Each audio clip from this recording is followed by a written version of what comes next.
पहुंच रहे हैं तो लोग ये सवाल उठा रहे हैं कि आखिर इसमें भी क्या होड़ मची हुई है। तुष्टीकरण की सियासत का आरोप है। पिछले साल प्रधानमंत्री मोदी ने लाल किले की प्राचीर से कहा था कि तुष्टीकरण, परिवारवाद और भ्रष्टाचार दीमक की तरह देश को खोखला कर रहा है। पिछले दिनों एक कार्यक्रम में पीएम मोदी ने कहा था कि तुष्टीकरण की राजनीति विपक्ष की नई रणनीति नहीं है। दरअसल 1947 में भारत के विभाजन के साथ तुलना करते हुए उन्होंने आरोप लगाया कि कांग्रेस ने तब इसी सियासत से सत्ता हासिल की थी। पीएम ने गरीब पसमानदा मुस्लिम समाज और कट्टरपंथी जमातों, सियासतदानों के बीच अंतर समझाते हुए कहा कि दो राष्ट्रों के सिद्धांत में गरीब मुसलमानों के निर्णय उनका नहीं था। कांग्रेस ने तुष्टीकरण की राजनीति से सत्ता हासिल की, लेकिन इसमें आम मुसलमानों को क्या मिला? पीएम मोदी ने वक्फ अधिनियम की चर्चा करते हुए कहा कि संसद में तीखी बहस के बाद इसे पारित किया गया, लेकिन इसका विरोध तुष्टीकरण की राजनीति से प्रेरित है। पीएम मोदी नए वक्फ संशोधन को सामाजिक न्याय की दिशा में एक बड़ा कदम मानते हैं। इतिहास गवाह है कि चंद नवाबों और जमींदारों वाले मुस्लिम लीग में देश के आम मुसलमानों का लगभग ना के बराबर सरोकार था। जिस मुस्लिम लीग के प्रभाव में मौलवियों और नवाबों ने पाकिस्तान का समर्थन किया, उनमें ज्यादा लोग भारत में ही रह गए, लेकिन देश विभाजन की साजिश को पूरा कर गए। यही बात जब आज वक्फ के संशोधन को आम गरीब मुसलमानों के हक में बताया जाता है, तो ऊंचे वर्ग के प्रभावशाली लोग इसे मुस्लिम समाज के हक को छीनने का आरोप लगाते हैं। वक्फ संशोधन अधिनियम के खिलाफ अब तक 3 दर्जन याचिकाएं सुप्रीम कोर्ट में डाली गई हैं। अलग अलग राजनीतिक दलों की याचिका से तुष्टीकरण की सियासत भी सामने दिख रही है, लेकिन इस कानून में के खिलाफ आवाज उनकी ज्यादा बुलंद है जिसने पसमानदा मुसलमान के हक को मारकर वक्फ की जमीनों पर कब्जा जमाया है। नए वक्फ एक्ट के खिलाफ मुस्लिम पर्सनल लॉ बोर्ड सड़क से लेकर अदालत तक लड़ाई लड़ने के लिए चुनौती दे रहा है। ऐसी ही धमकी ये एनजीओ शाहबानो, ट्रिपल तलाक वाले मामले में और सीए के मामले में भी देती रहे थे। सवाल यह है कि लोकतंत्र के विरोध की भरपूर गुंजाइश है, लेकिन मुर्शिदाबाद या शाहीन बाग जैसे प्रदर्शन की धमकी देकर कोई भी संगठन संसद के कानून को बदल नहीं सकता। जिन्हें न्यायिक प्रक्रिया पर भरोसा है, वह सुप्रीम कोर्ट के फैसले का इंतजार कर सकते हैं। तो धमकी देकर कानून नहीं बदल सकते, यह देश का कानून है और न्यायिक प्रक्रिया पर जाहिर तौर पर भरोसा है, तो सुप्रीम कोर्ट के फैसले का इंतजार करिए। बहुत सारे लोग वहां गए हुए हैं। प्रधानमंत्री नरेंद्र मोदी का कहना है कि भारत के विकास में तुष्टीकरण की राजनीति बड़ी चुनौती बनी हुई है। भारत की ग्रोथ में तुष्टीकरण की राजनीति एक बहुत बड़ी चुनौती रही है। अभी संसद में वक्फ से जुड़े कानून में संशोधन हुआ है। ये तुष्टीकरण की राजनीति कोई नई नहीं है। इसका बीज हमारे स्वतंत्रता संग्राम के समय ही बो दिया गया था। अब सोचिए, भारत से पहले, भारत के साथ साथ और हमारे बाद दुनिया में कई देश आजाद हुए, लेकिन कितने देश ऐसे हैं जिनकी आजादी की शर्त विभाजन थी? कितने देश हैं जो आजादी के साथ ही टूट गए? भारत के साथ ही ऐसा क्यों हुआ? क्योंकि उस समय राष्ट्र के हित से ऊपर सत्ता का मोह रख दिया गया। तो उस समय राष्ट्र के हित के ऊपर सत्ता का मोह रख दिया गया, प्रधानमंत्री ने सीधे तौर पर कहा। और पीएम ने कहा कि 2013 में भूमाफियाओं को खुश करने के लिए वक्फ में संशोधन किए गए। 2013 में वक्फ कानून में किया गया संशोधन मुस्लिम कट्टरपंथियों और भूमाफियाओं को खुश करने का प्रयास था। इस कानून को ऐसा रूप दिया गया कि उसने संविधान के ऊपर खड़ा होने का भ्रम पैदा किया। जिस संविधान ने न्याय के रास्ते खोले, उन्हीं रास्तों को वक्फ कानून ने संकुचित कर दिया गया। और इसके दुष्परिणाम क्या हुए? कट्टरपंथियों और भूमाफियाओं के हौसले बुलंद हुए। और इस पूरी खबर पर चर्चा करने के लिए, बातचीत करने के लिए हमारे साथ 3 खास मेहमान जुड़े हुए हैं। उनसे आपका परिचय करा दें। हमारे साथ एसएन सिंह, जो कि बीजेपी के प्रवक्ता हैं, जुड़े हुए हैं। बहुत स्वागत है एसएन सिंह। साथ ही साथ राहुल लाल, जो कि राजनीतिक विश्लेषक हैं और कांग्रेस की लाइन टो करते हैं, कांग्रेस के समर्थक समझे जाते हैं, माने जाते हैं, वो कांग्रेस का पक्ष रखेंगे। राहुल लाल, बहुत स्वागत है। और हमारे साथ विनोद मिश्रा, हमारे कंसल्टिंग एडिटर, जुड़े हुए हैं।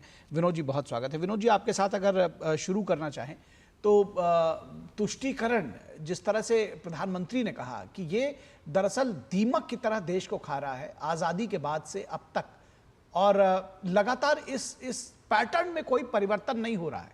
सबसे बड़ी दुख की बात यह है, कैसे इसको देखते हैं आज की वर्तमान राजनीति में, और किस तरह से देश की जनता इसको ले रही है? निखिल, जब और प्रधानमंत्री जी का हम लोग सुन रहे थे साउंड बाइट, तो आप देखिए प्रधानमंत्री ने इतिहास के उस पन्ने को छुआ है और उस पन्ने को एक बार लोगों के सामने में रखा है कि द्विराष्ट्रवाद का जो सिद्धांत दे रहे थे उसमें गरीब मुसलमानों का क्या हक मिला। अगर भारत का विभाजन हुआ तुष्टीकरण के रूप में और आपने एक सत्ता हासिल करनी थी कांग्रेस को और पार्टी को, परिवार को, तो आपने हासिल कर ली, लेकिन आम मुसलमानों को क्या मिला?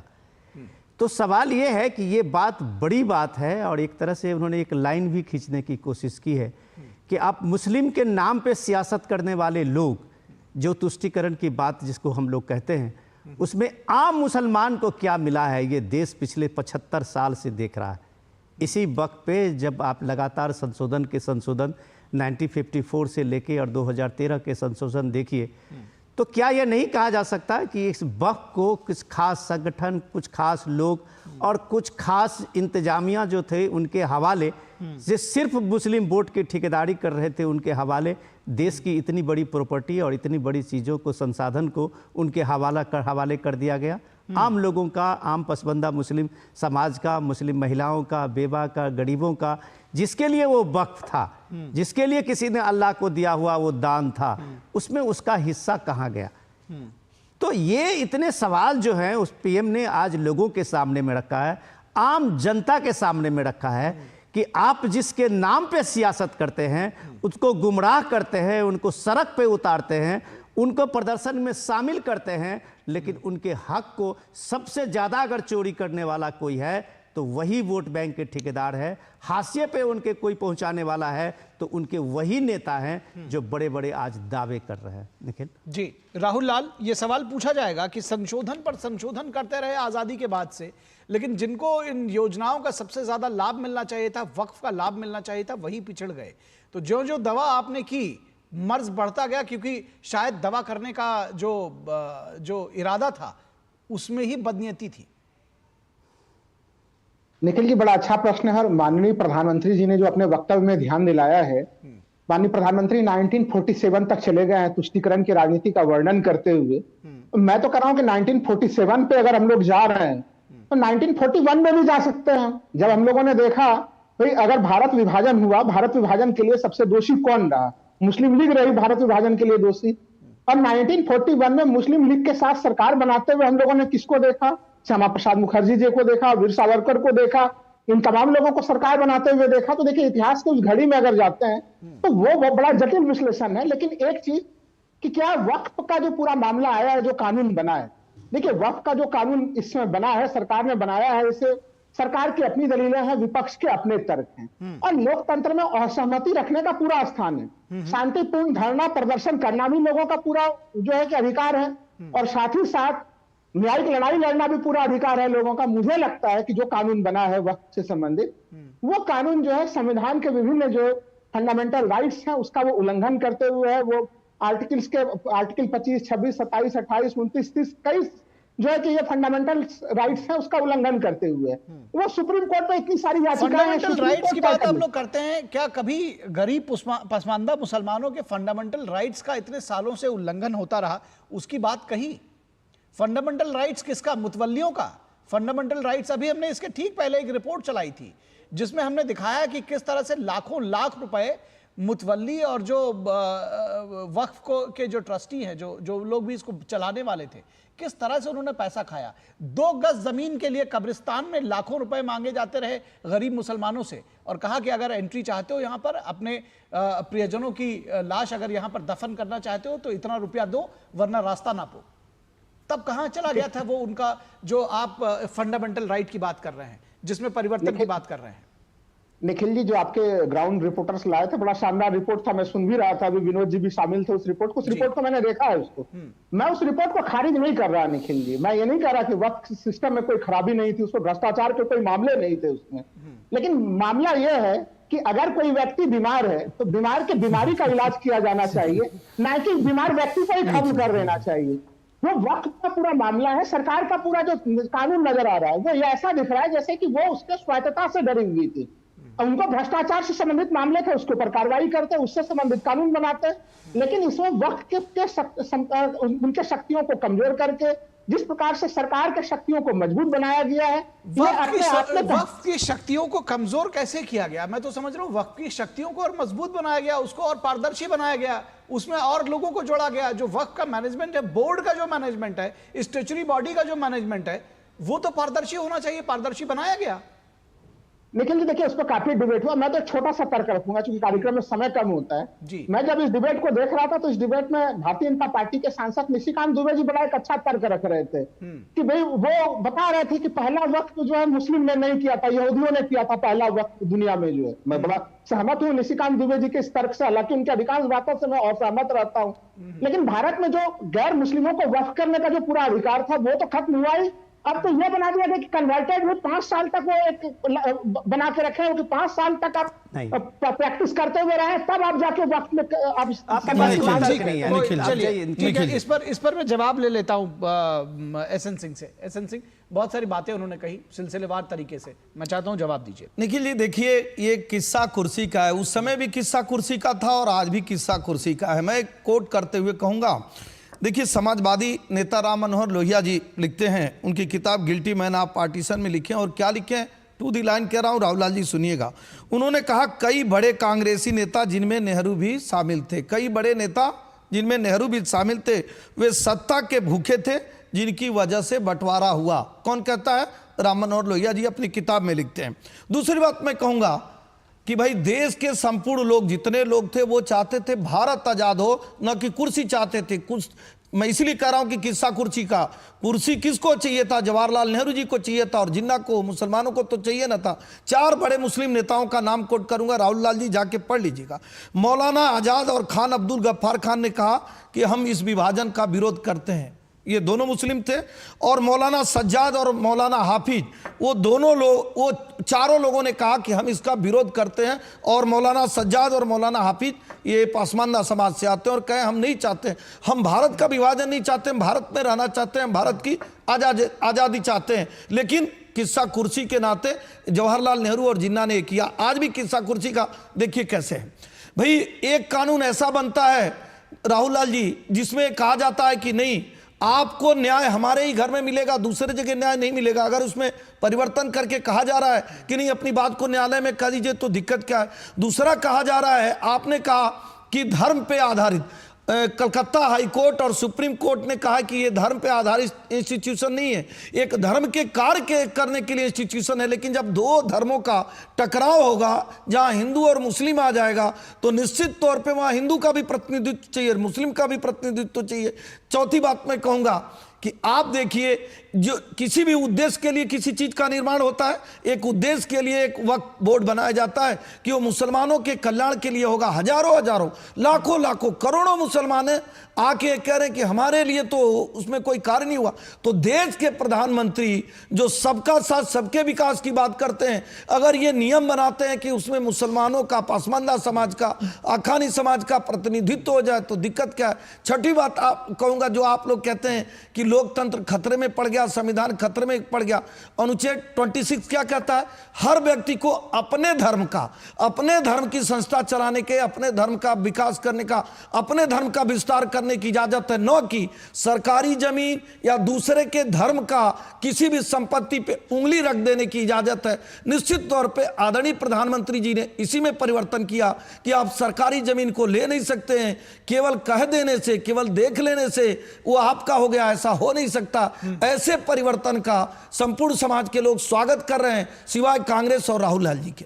ठीक है विनोद मिश्रा जी, ये जो बात लगातार ये कही जा रही है कि इसमें प्रैक्टिसिंग मुसलमान होना चाहिए और जो नहीं है, भाई ये किस तरह से संभव है कि आप जमीन तो चाहते हैं, आप प्रॉपर्टी तो चाहते हैं, लेकिन आप ये कह रहे हैं कि नहीं भाई इसमें जब वक्फ जो स्टैच्यूरी बॉडी होगी उसमें केवल मुसलमान होंगे, तो दोनों एक बात कैसे संभव है?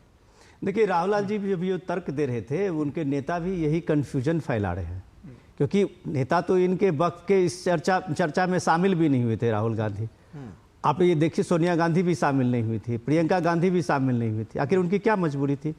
यही मजबूरी तुष्टीकरण है राहुल लाल जी। अब इसको आगे आप सुनिए।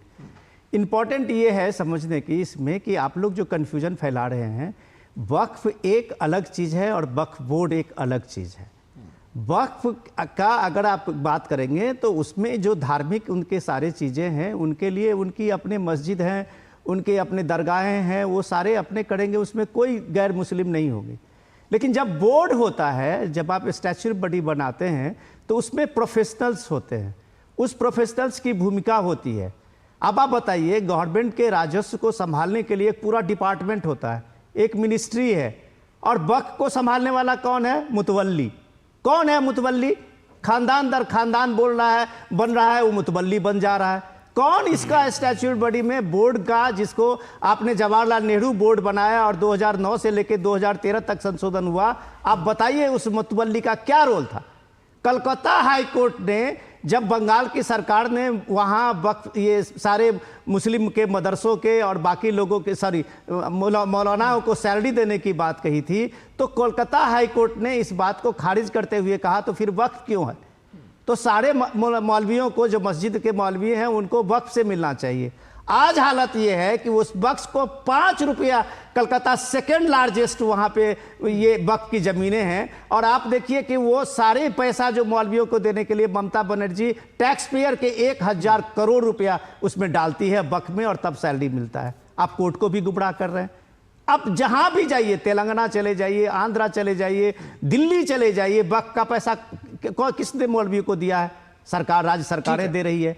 तो आप जो तुष्टीकरण की सियासत कर रहे हैं, इसी को तुष्टीकरण कहते हैं, जो मुस्लिम पर्सनल लॉ बोर्ड के एक दबाव में, झटके में राजीव गांधी ने पूरा आप साहबानों के केस को पलट दिया सुप्रीम कोर्ट को आदेश का। किसका दबाव था?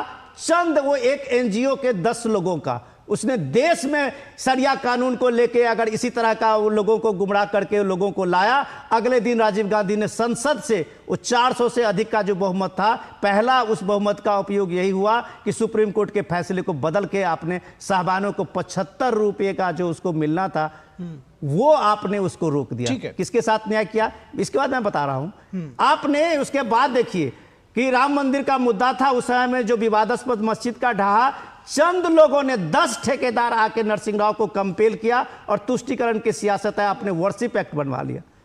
तो आपको 1947 के स्टेटस में आजादी के बाद क्या, कोई भी जो धार्मिक स्थल है, पूजा स्थल है, उसको आप उसको छू नहीं सकता, कोई उसको रख नहीं सकता।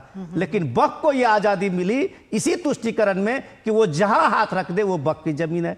क्या देश है भाई? कौन सा संविधान है? कौन सी समानता का अधिकार है? कौन सा आर्टिकल 19, 26, 21, 25 है? क्या सुप्रीम कोर्ट ने इसकी देखरेख, इसकी समीक्षा नहीं होगी? विनोद जी, मैं चाहता हूं कि तुष्टीकरण पे 10 शब्द और बोलना चाहूंगा। मैं चाहता हूं कि 30 सेकंड आप दोनों लोग ले लीजिए। राहुल लाल जी भी कुछ कहना चाहते हो। राहुल लाल जी पहले आप बोल लीजिए, उसके बाद मैं चाहूंगा कि एसएन सिंह बोले, लेकिन 30 सेकंड से ज्यादा नहीं, मेरे पास समय बिल्कुल खत्म हो गया। जी बिल्कुल निखिल जी, मैं ज्यादा समय नहीं लूंगा। मैं यही चीज कहूंगा कि अभी विनोद जी ने कई सारे तथ्य गिनती कराए। अब वो कह रहे हैं कि सुप्रीम कोर्ट के आदेश को बदला। भाई इस वर्तमान सरकार ने तो सुप्रीम कोर्ट के कितने ही आदेश बदले, इलेक्शन कमीशन से संबंधित सुप्रीम कोर्ट के क्या आदेश है यार? कौन से मुद्दे पर चर्चा हो रही है उसकी बात करिए ना। मैं उसी मामले पे आ रहा हूँ। आप उसकी बात करिए, 30 ही सेकंड है आपके पास, 15 बीत गए। निखिल जी विपक्ष के ऊपर जो तुष्टीकरण के तमाम आरोप लग रहे हैं वो आरोप गलत है। कांग्रेस पार्टी जो सहमत है वो सहमत है कि देश में चाहे मुस्लिम हो, चाहे वो अल्पसंख्यक के अन्य समूह हो, महिलाएं हो, ओबीसी, एससी, एसटी, ये लोग खतरे में हैं और उनके सशक्तिकरण के लिए विपक्ष लगातार मेहनत करता है। ठीक है, चलिए निखिल जी, जब हमारे संविधान में धर्म पे आधारित इंस्टीट्यूशन की व्यवस्था नहीं है, जब बाबा साहब ने कहा था कि एक देश धर्म के नाम पे बढ़ गया है, तो ये क्यों तुष्टीकरण के नाते धर्म पे आधारित इंस्टीट्यूशन हुए, जामिया मिलिया, अलीगढ़ यूनिवर्सिटी बनाई गई? दूसरा बताइए, धर्म के नाम पर क्यों शिक्षा व्यवस्था ली आई गई? भाई धर्म सापेक्ष देश, धर्म निरपेक्ष देश में धर्म सापेक्षता की बात क्यों होती है कि अल्पसंख्यक और बहुसंख्यक क्या होता है कि अल्पसंख्यक अपनी शिक्षा दे सकता है, बहुसंख्यक नहीं दे सकता है? क्यों धर्म के नाम पर एक कानून लिया जा सकता है कि नहीं धर्मांतरण आप करा सकते हैं? क्यों धर्म के नाम पर शरिया कानून को मजबूती प्रदान की जाती है? क्यों धर्म के नाम पर यह कहा जाता है कि भाई एक धर्म के लोग नसबंदी नहीं कराएंगे? अगर कोई कानून बनता है धर्म निरपेक्ष देश में तो सबके लिए बनेगा, लेकिन कहा जाता है कि नहीं मुस्लिम समाज के लोग नसबंदी नहीं कराएंगे, वो हिंदू समाज के लोग कराएंगे। क्यों ये कहा जाता है कि विवाह में मुस्लिम समाज को छूट रहेगा, बाकी को नहीं रहेगा? इसलिए निखिल जी कहता हूं कि लगातार आप देखेंगे तो मुस्लिम तुष्टीकरण के नाते जिस तरह से भारत का विभाजन हुआ, आदरणीय प्रधानमंत्री जी ने वही कहा कि आज भी कांग्रेस उन्हीं नीतियों पर चल रही है। ठीक है, तो वो तुष्टीकरण के नाते ठीक है, एसएन सिंह आपकी बात आ गई, समर्थन कर रही है और नए वक्त का विरोध कर रही है। एसएन सिंह, समय हमारे पास बस इतना ही है। तुष्टीकरण की जो सियासत है, दरअसल एक बात इसमें यह भी फैक्ट है कि अब देश की जनता इसको समझ रही है। पुराना जमाना नहीं है कि आप कुछ भी कहते जाएं, कुछ भी खिलाते जाएं और लोग उसको आंख मूंद कर लेते रहेंगे। फिलहाल बहुत शुक्रिया आप सभी का, एसएन सिंह का, राहुल लाल का, विनोद मिश्रा का, हमारे साथ जुड़ने के लिए। तो इस वक्त में बस इतना ही, इजाजत दीजिए, नमस्कार।